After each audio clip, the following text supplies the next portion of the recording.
आज हम भारत के एक बहुत ही दिलचस्प और हाँ विवादास्पद कानून को समझने जा रहे हैं। दल बदल विरोधी कानून।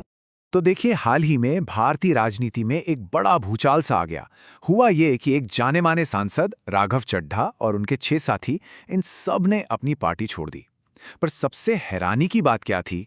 इनमें से किसी को भी अयोग्य नहीं ठहराया गया।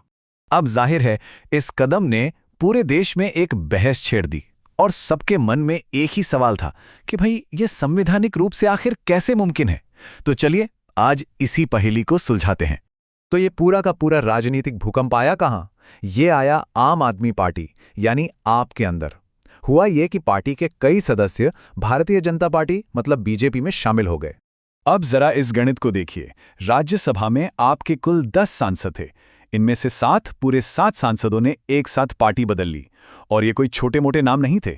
इनमें राघव चड्ढा, स्वाति मालीवाल और हरभजन सिंह जैसे बड़े बड़े चेहरे शामिल थे। अब एक तरफ आपने इसे ऑपरेशन लोटस और जनता के जनादेश का अपमान बताया, वहीं दूसरी तरफ पार्टी छोड़ने वाले सांसदों का कहना था कि भाई हमने जो भी किया है वो संविधान के दायरे में रहकर किया है। तो सवाल यह है कि सच क्या है? इसका जवाब समझने के लिए हमें उस कानून की गहराई में उतरना होगा जो बना ही ठीक इसी चीज को रोकने के लिए था।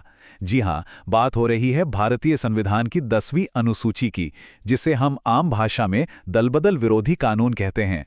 तो देखिए, इस कानून का सीधा साधा मकसद था हॉर्स ट्रेडिंग को रोकना। मतलब जो विधायकों की खरीद फरोख्त होती है उस पर लगाम लगाना। सीधी सी बात है, कानून ये पक्का करना चाहता था कि जो नेता जिस पार्टी के टिकट पर चुनाव जीता है वो उसी के प्रति वफादार रहे। तो ये कानून काम कैसे करता है? इसमें अयोग्यता के मतलब डिस्क्वालिफिकेशन के 2 बड़े आधार हैं। पहला तो ये कि कोई सदस्य अपनी मर्जी से पार्टी की सदस्यता छोड़ दे, और दूसरा अगर वो पार्टी के विप को ना माने। विप मतलब पार्टी का निर्देश कि भाई आपको इस मुद्दे पर ऐसे वोट करना है या वोटिंग में हिस्सा नहीं लेना है। तो फिर सवाल वही का वही है, अगर कानून इतना साफ और सख्त है तो फिर वो 7 सांसद बिना किसी कार्रवाई के बच कैसे गए? इसका जवाब कानून के अंदर ही छिपी एक कह सकते हैं खामी या एक अपवाद में है। और वो चाबी है ये नंबर 2/3। जी, यही वो जादुई आंकड़ा है जो पूरे खेल को बदल देता है। यही वो नंबर है जो दल बदल को भी कानूनी जामा पहना सकता है। कानून कहता है कि अगर किसी पार्टी के कम से कम 2/3 सदस्य एक साथ मिलकर किसी दूसरी पार्टी में शामिल हो जाएं, तो उसे दल बदल नहीं माना जाएगा। नहीं, उसे विलय या मर्जर कहा जाएगा। और कानून की नज़र में ये कोई व्यक्तिगत फायदे का सौदा नहीं, बल्कि एक सामूहिक राजनीतिक फैसला है। और आप वाले मामले में बिल्कुल यही हुआ। देखिए, 10 में से 7 सांसद, ये बनता है 70%। और 2/3 की शर्त कितनी है? करीब 67%। तो बस ये गणित बैठ गया और उनके इस कदम को एक कानूनी कवच मिल गया। लेकिन एक मिनट रुकिए, सवाल ये भी तो है कि आखिर इस कानून को बनाने की जरूरत ही क्यों पड़ी? इसे समझने के लिए हमें भारतीय राजनीति के इतिहास में थोड़ा पीछे चलना होगा, एक बहुत ही उथल-पुथल वाले दौर में। 1960 और 70 के दशक में एक जुमला बहुत मशहूर हुआ, आया राम गया राम। और ये सिर्फ एक जुमला नहीं था, ये उस दौर की राजनीतिक सच्चाई का आईना था। ये वो दौर था जब नेताओं के लिए पार्टियां बदलना कपड़े बदलने जैसा था, अक्सर अपने निजी फायदे के लिए। नतीजा, सरकारें ताश के पत्तों की तरह गिरती थीं। आज इस पार्टी की सरकार है, कल उस पार्टी की। जनता के वोट की तो जैसे कोई कीमत ही नहीं रह गई थी। बस इसी राजनीतिक अराजकता पर रोक लगाने के लिए और सिस्टम में थोड़ी स्थिरता लाने के लिए 1985 में ये दल बदल विरोधी कानून लाया गया। मकसद बिल्कुल साफ था, नेताओं की जवाबदेही तय करना।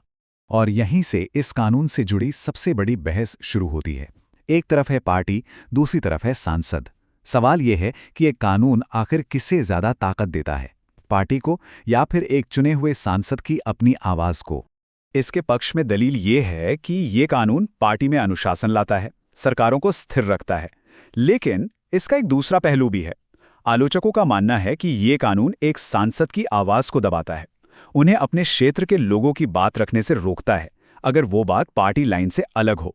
मतलब सांसद अपने मतदाताओं के बजाय पार्टी आला कमान के प्रति ज्यादा जवाबदेह हो जाते हैं। तो फिर असल सवाल क्या है? जब कोई कानून जो दल बदल रोकने के लिए बना हो, उसी का इस्तेमाल करके दल बदल को सही ठहराया जाने लगे तो हमारे लोकतंत्र के लिए इसके क्या मायने हैं? सोचिए जरा, जब चुने हुए नेता ही ग्रुप बनाकर पार्टियां बदलने लगे तो वोटर के जनादेश का क्या होता है? वो तो कमजोर हो जाता है। पार्टियों के बीच की विचारधारा की लकीरें धुंधली पड़ जाती हैं और फिर ध्यान गवर्नेंस से हटकर सिर्फ राजनीतिक जोड़तोड़ पर चला जाता है। और सबसे बड़ी बात, इससे चुनावी प्रक्रिया पर आम आदमी का भरोसा कमजोर पड़ता है।